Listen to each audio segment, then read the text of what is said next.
On arrive devant l'hôtel des 4 ans. Orelsan a été veilleur de nuit. Cette fresque est dédiée donc à Orelsan. Le port de Caen, il revient beaucoup dans les chansons, dans ses textes.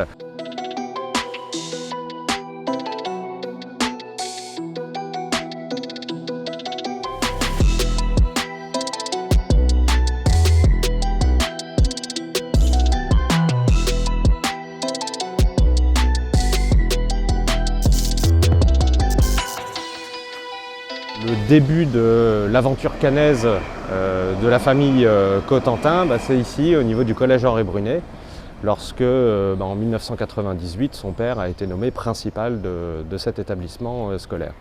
Et donc la famille va s'installer et vivre au sein du collège Henri Brunet.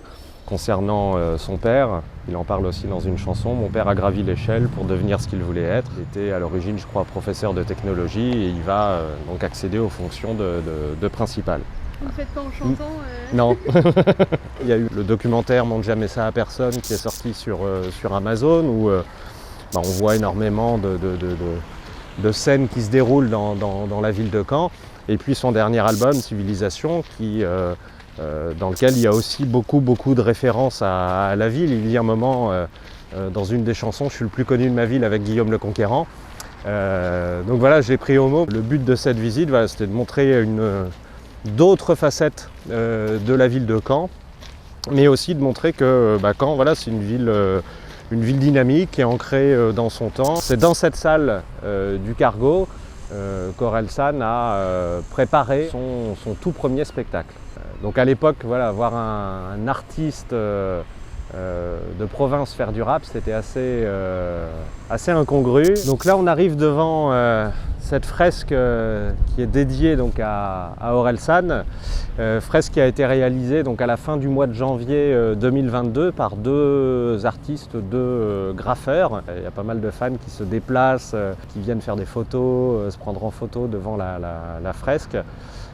Qui est maintenant même référencée, je crois, sur Google comme une attraction touristique. Donc oui, ça déplace quand même un peu de monde.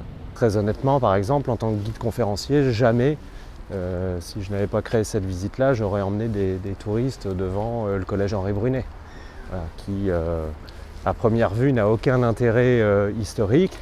Mais malgré tout, quand on creuse un petit peu, ça permet d'évoquer les bombardements de Caen, et ça, Orelsan en fait référence aussi dans ses chansons. Donc tout se rejoint, tout se relie finalement.